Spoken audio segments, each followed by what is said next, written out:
Could ditching the billable hour actually make you more efficient and more profitable? Welcome to the Lawyer Millionaire, where we help ambitious law firm owners like you expand your businesses, maximize your profits, and grow your wealth. The billable hour inherently has some challenges. It's difficult for clients to understand, and it's tough because there's a lot of administrative work that goes into tracking those hours and making sure that you're doing that efficiently. Not only that, you can get in trouble for not tracking your hours correctly and reporting them correctly. Well, our guest today is going to tell us about an alternative model called deliverables-based pricing, one that's centered around client outcomes rather than actual hours being billed. Gwen Griggs is the founder of Advos Pro and Advos Legal. She's been in big law, started her own law firm, and now helps other law firm owners do the same. All right, we're here speaking with Gwen Griggs of Advos Pro. And Gwen, I want to start off with a great question for you right off the bat here, because you've kind of developed a new model that that law firm owners can follow. Many law firm owners cling to the billable hour, and it is perhaps as old as the law itself, maybe. I don't know. I think really the 50s and 60s, right? That it isn't. Oh, wow. It isn't as old as we might think it is, but well, that is actually very interesting. yeah. Well, let's talk about that, the billable hour. In your view, this model is actually holding law firm owners back from success. Why is that? Oh my gosh, don't get me started. There's so many reasons. One, I think the most critical in our mind is you're just not aligned, right? Your client comes to you with a goal. They want you to accomplish something, right? Joe is selling his business. Mary is, starting a company. They want you to do something for them. And they don't want you to spend more time on it, but you make more money if you spend more time on it, right? So right off and clients understand that, right? And so when I was practicing and billing by the hour, right, you could just almost hear in your client's voice that they didn't want to talk for very long, right? They wanted to get off the phone. They didn't want to answer questions. They thought if you were asking questions that maybe it was to make the call longer. So many stories of, when the client experience of someone's asking me about what I did this weekend or my family, and I'm thinking, am I paying them $500 an hour to ask these questions? And so it's just really hard to build a deep relationship with someone when every word, right, is being counted as something they're having to pay for. So alignment is number one. It also doesn't, like, from the lawyer's standpoint, getting to know the client, that experience, feeling like you're really helpful. If you're stymied in that, right, then the experience of being a lawyer isn't as rich and meaningful as it can be when you're part of a management team and all the people and you care about them and help them build. And I'm not saying that lots of lawyers who bill by the hour don't do those things. It's just that the business model itself creates some friction there and creates a challenge for them to do it that way. But lots of great lawyers know that they need to build great relationships and don't bill their clients for those things. But it just, the client knows they're paying by the hour. So it makes them question, right? And then who should know better what it should cost? The lawyer, right? But the client often doesn't know what it's going to cost for a couple of months. So then their experience of hiring a lawyer, it just sort of cycles down. Yeah. It creates a lot of uncertainty there. Yeah. And I can go on. I just trying to pause. Yeah. So for our listeners who might be less familiar, can you explain the model that you've built? So you at Advos Pro, and this comes from your own experience, right? In your own law firm, you have something called deliverables-based pricing. Tell us a little bit about what that is and how that works. And I'll go back a little bit to say the origin, because it helps to understand a little bit. Whitney and I, my business partner, both were big law, billing by the hour. We had that experience. And we both went into a role as general counsel of a company where you did get to build relationships. You were part of a management team. You were paying attention to the P&L and prioritizing the legal work within the resources you had. We both had an opportunity to be in an operational role, which was really fun, right? Like lawyer background, lawyer experience, and then we're working in a business and you get to see the role lawyering plays in the overall business, which I'll tell you, when I started off at Big Law, like we thought the world revolved around us, truthfully, right? Like you would read a contract and see that it got signed and it has some,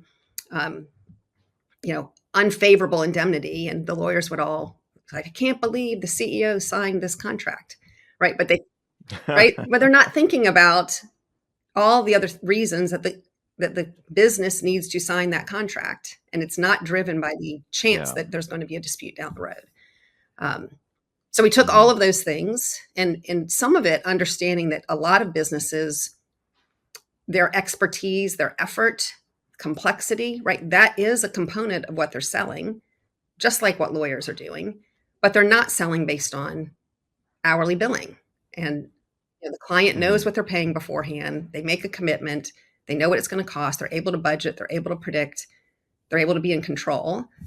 So we really said, we're going to do all of the same things.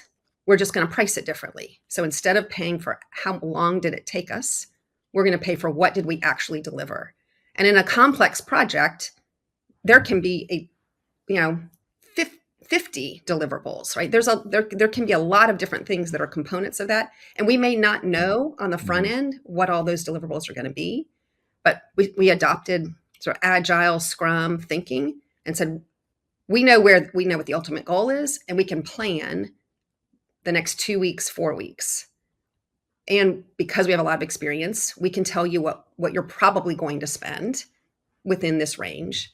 And then we're just keeping the client really informed along the way of, here are the things that we delivered on, and whether you're on or off pace with using the points and what the budget is.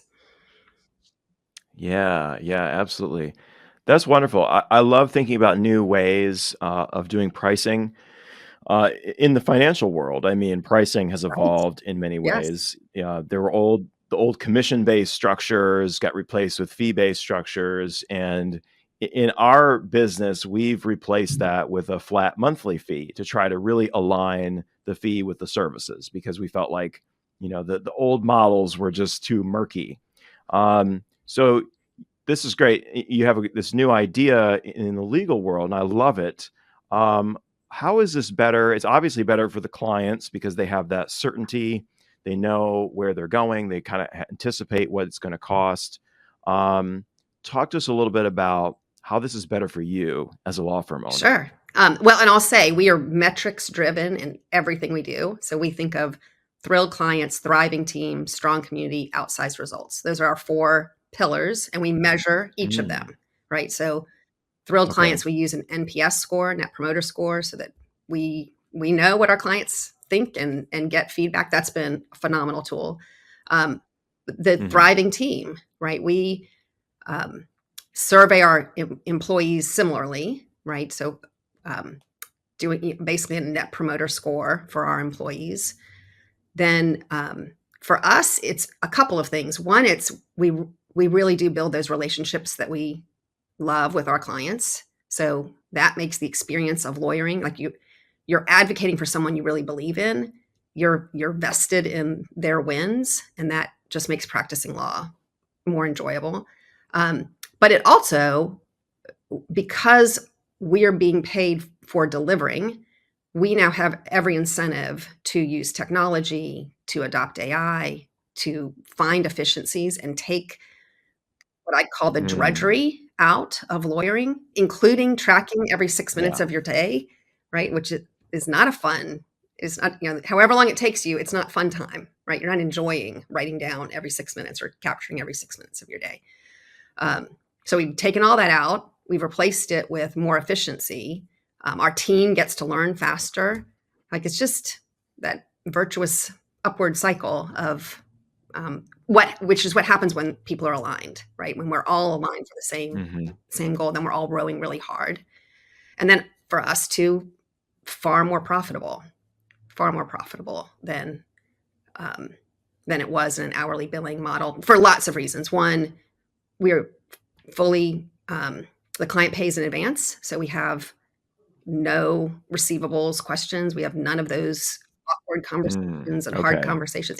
It's not unlike what you do, right? It's a monthly fee that, and then we're going to tell Mhm. you if you're on or off track, or do we adjust what we're doing work-wise to keep you within the budget, which is what a general counsel does, right? You don't have unlimited resources. Yeah. You don't act like you have unlimited resources. So let's just be honest about the limited resources and how do we use them best. Yeah. Yeah. So efficiency and profitability, and I'm guessing that, well, first of all, it aligning financial incentives with outcomes is really critical. And this is an important concept in economics, right? Trying to align, government policy with financial incentives. That's why we have tax Right. law, right? Right. It incentivizes certain things, the behaviors that the government wants to see. So the model that you have actually incentivizes efficiency. The billable hour, this might sound controversial, but it's true. It actually incentivizes inefficiency. Even though few lawyers out there probably really want to be inefficient, but it's just that's the natural alignment of the incentives there. So I find that very, very interesting. And then I'm guessing that you mentioned profitability, that you could actually be maybe more profitable and be more cost effective to the client at the same time. Am I right about that? Absolutely. Right. And really what clients want is control and predictability. So they're not necessarily spending less with us, but they're spending it in a way that they know what they're getting. And then here's a great example. We've got a client who's a pretty high user of our services. And so every contract that comes through, we're looking at it and they pay for it, right? They pay a flat fee essentially for each of those components. But we've had such a volume now that I said, going into next quarter, I actually think non-disclosure agreements, for example, we could create a template of what is acceptable change, what are acceptable changes and what are not acceptable changes. And your CFO can be the one to make sure. And then, yes, there might be one or two, but the several times a week, like 90% of them that can be handled. Well, that kind of thinking, right, just really doesn't happen if you're billing by the hour, right? Like I'm doing less work. I will do less work, right? But I'm confident that we will have other work to do. So I'm not concerned about that, but it's right for the client. The client appreciates it. We do that. We call it a sales acceleration process. We do it in all like NDA, master service, like that whole process. How can we streamline it? How can we give our client a link and they can go send the, DocuSign and we get a copy immediately? Like, just where are those efficiencies that we invest in because it's best for the client? And then we're not doing did we get the copy? Did we not get the copy? Right. The parts that are just, there's no joy in, right? No one's enjoying that part of the practice. Yeah, absolutely. So could you share and you do this with clients in your practice with Advos Pro, right? Helping them figure out how to implement a system like this. Do you have any stories to share about how this has really worked for a client, or even for yourself, how maybe it started? Right. Well, so started in 2015 and lots of examples on the law firm side. And then really this year on Advos, we've been doing one-off consulting with people and they've had very similar responses of the same type of, so we've done it in an IP firm, like a real estate firm, a tax firm. This year, we're starting to create CEO roundtable groups, essentially small groups of people who want to change. And so those are the ones this year that are doing it. And what we found was ours is so particular. Our general counsel role is so particular that yes, we are a great model and a lot of people can learn from it. And also learning from each other is a really key part. But things like, I'm trying to come up with some of the examples.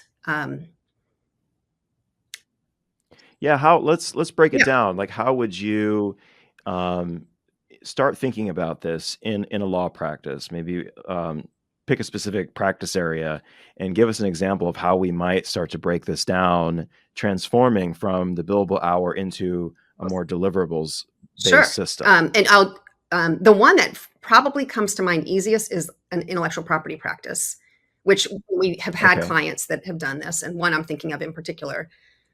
They were already telling the world they were flat fee, but then inside, which I think is true in a lot of IP practices, but then within inside the firm, they still were tracking all of their time.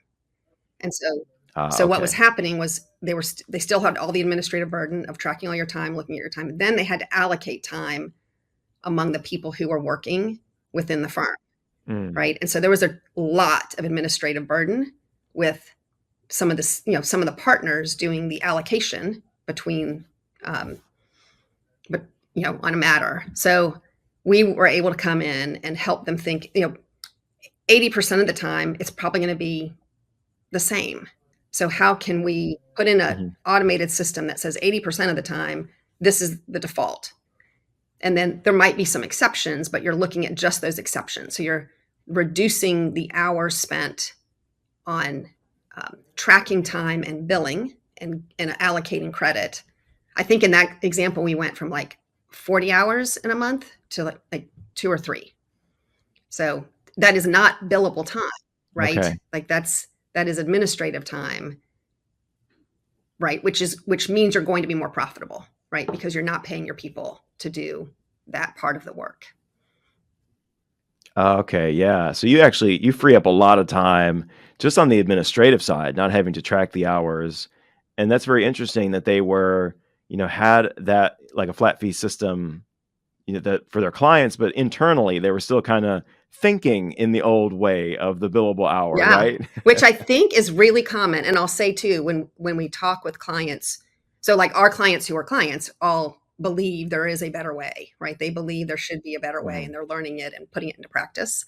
But when we talk to people who say things like, I tried flat fee billing and it didn't work, right? We hear that a lot. But it's because they said, I tried flat fee billing, but I still tried to make it work in a billable hour model. And so then and the truth is, the first time you do it, you might, because you're creating the processes and creating the templates and doing blueprints and automation, you might not, if you really dissected the hours, make money. Although I have a whole opinion of, right, how much is really billable, how much do you need to be profitable. But that investment in the first makes it so that the second and the third and the fourth now can be far more profitable. But if you're dissecting the hours, then you might say, oh, I lost on it. And the other challenge is in a world where you said, I know the whole scope on the front end, but often you don't. So when the scope changes, if you haven't created the flexibility like we do in our world, right, where it's based on deliverables, then yeah, you might, if you've committed and you've said this is what I'm going to get paid for this thing, and it becomes a bigger project, then it might not work. But that's why we did it the way we do it. Okay, so how do you plan for some of those contingencies where maybe things go, get a little bit too complicated than, kind of a standard matter? What do you do there? Well, so on the front end, we'll say a range, right? Just picking them, we might say between 10 and 15 points is what we use so there's a range from the beginning, because we know there are some variables in the course that we have, and the way we've taught it. We suggest you go back and look historically at what is the high and low of all of those similar things that you've done. Start small, start with something you do commonly. And then what, as the lawyer who did the work, right, what was the reason that one was really efficient? What was the reason that some were higher? And then explaining that to the client on the front end. In our world, we think a lot of transactions. So we'll say, we think that's call it $20,000 to $30,000 if it's a really small transaction. And here, what we don't know on the front end is how difficult the other lawyer is going to be on the other side. We don't know what diligence is going to have, like there could be an ERISA issue or something wrong with your capitalization table. Like there can be issues that we don't know about right now. If all those things are true, it'll end up being on the lower end, right? If all those things are like not a problem, if some of those things turn out to be an issue, then it's going to be on the higher end. And the part of it is along the way, we're saying to them, right, you're on track for the point, so in a transaction, we get paid some to start and then every 30 days until it closes and we true up at closing. And we're letting them know, right? You're on track, you're off track. This is looking like the higher end, the lower end. And so and sometimes there's decisions to make, right? So you want to make this complex earnout, which we didn't think about at the very beginning. If you do, that'll be a point, right? That'll be extra. You can decide, oh, I don't want to do that, or I do want to do that, and I'm willing to pay, right? Almost like game day decisions, but they're in the driver's seat, as opposed to the lawyer ran down a rabbit hole that I didn't know you were going to run down until after you ran down it, right? And now there's the friction that happens because they didn't stay in control. Does that make sense? Interesting. Yeah. So you have kind of a point system built in there, and they can use certain numbers of points within there. You really have to think through what it all is involved in a matter, right? And the potential pathways that might take, right? And that might take some time and some investment, but on the front end, but that's going to make your life a lot easier down the road. No, I think for your listeners out there who are familiar with agile, right? Like agile thinking, scrum thinking, so how technology has been built for, I think since the 70s or so. That's really when that became a more common way to do it. They'll say, we know what the goal is, and we're going to start, and we're going to use the resources we have, right? And then we'll move. Then once, a month from now or 2 weeks from now, we'll have more information. Then we can have another conversation about, are we on track, off track, and just keep iterating. So for our clients where we're really just general counsel, that like, I have no idea what we're doing for them in Q3, but I know they're in, maybe they have a lot of sales contracts, or they have some employee issues, and they've got this kind of tokens, right, bucket of points, and they know that that they're going to use those points for that. So you don't have to. It's a little bit like, how far can we see, right? We're going to plan as far as we can see, and then we're going to pick our head up and see where we are and talk about are we on track or off track with the budget? And you do, to your point, you do it long enough, and you, like in our world, we can look back at all of the transactions we've done. There's enough of them to say they're always, within this margin of difference in terms of point usage. I think of it a little bit like an allowance when you go to build a house, right? Like something's going to happen. I don't know what it is, but something will, right? And it would be foolish for me to say we can build the house for X, right? We know something's going to happen. So plan for that, that extra part that we don't know as we sit here right now. Yeah. Very cool. I love this. So Gwen, if someone is looking to start this in their practice, where should they begin? You mentioned the first kind of, taking a look back at the previous things they've done, and seeing, what those costs are. But what are some of the other things they need to think about just in that initial phase, quick wins they can do to kind of start the process of moving towards this kind of a couple different things. One, I would say, look at the work you do. So any law firm, even if they're doing high-end work, there is some element of the work they're doing that they're doing repeatedly and could be streamlined and automated. And they probably know what that is. Like maybe it's drafting operating agreements, right? There's something in their practice that they do, or filing a trademark application if they're, so look at, that think big, start small idea. Right. So where can we, and honestly, for some of our clients, we will pick something that is not even the deliverable of client work. So we will look at, because you do need systems, right? You do need a way to track this automatically.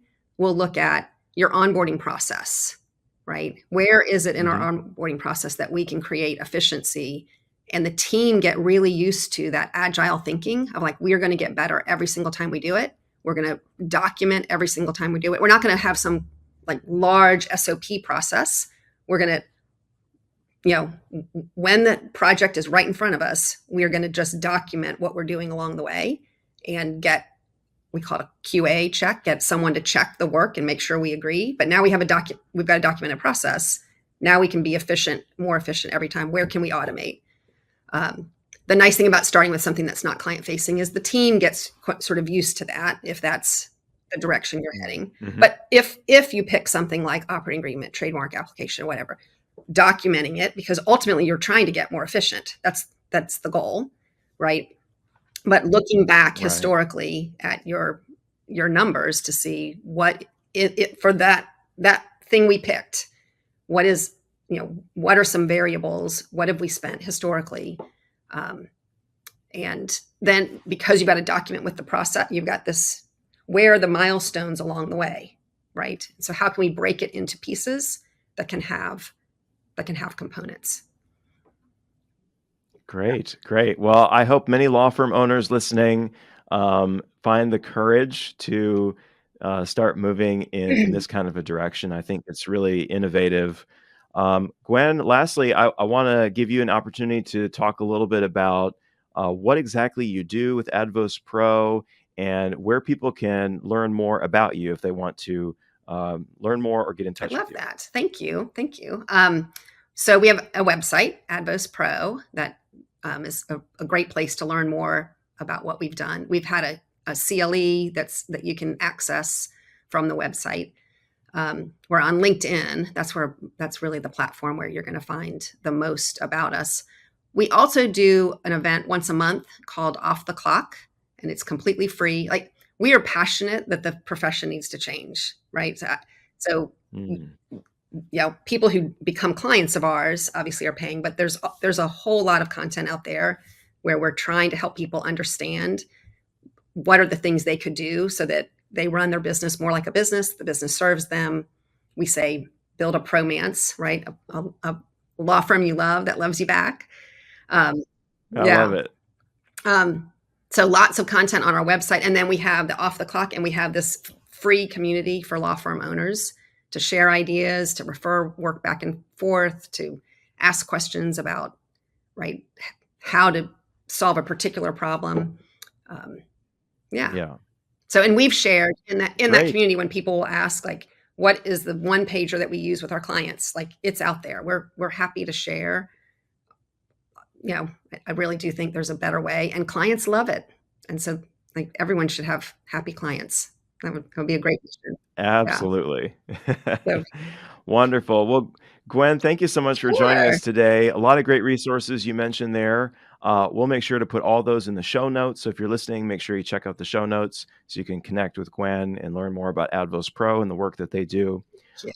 Gwen, thanks for coming by and talking with us today. Thank you so much. Really great to be here. Thank you for having me. You're welcome. Thank you. Well, a big thank you to Gwen Griggs for joining us today and hopefully giving you some great ideas on how you can innovate when it comes to billing and client service. This is really, really interesting stuff to me. And I mentioned this in the episode about how we have developed our own different innovative model. And I challenge you as a law firm owner to think like a business owner. You don't have to follow the traditional law firm routes that big law companies have used for many, many decades. You can innovate and you can create new ways of doing things, thinking about what is the best way not only to deliver service to your clients, but to build an efficient and profitable law practice. Well, as I mentioned in the show, the way that we price our services is similar. It's different from the industry. Most financial advisors use a percentage of assets, but there's a lot of conflicts inherent in that, and it's murky. There's a disconnect between the planning services that you're getting and the fee perhaps that you're paying. So what we've done in our business is create a new way of working with clients where we ditched the AUM model for a flat monthly subscription fee. And there's different packages that we've created depending on the level of service that you need. But each of those packages, you know exactly what you're paying for, and you know exactly what services that you are getting. If you'd like to learn more about that, feel free to schedule some time with me. The link to my Calendly will be in the show notes. And of course, follow me on LinkedIn for more great ideas on how to maximize efficiency and maximize profitability in your law practice. Well, this has been the Lawyer Millionaire Podcast. I'm your host, Darren Wurz, here to help you expand your business, maximize your profits, and grow your wealth. Thank you so much for listening. Come back and join me next time.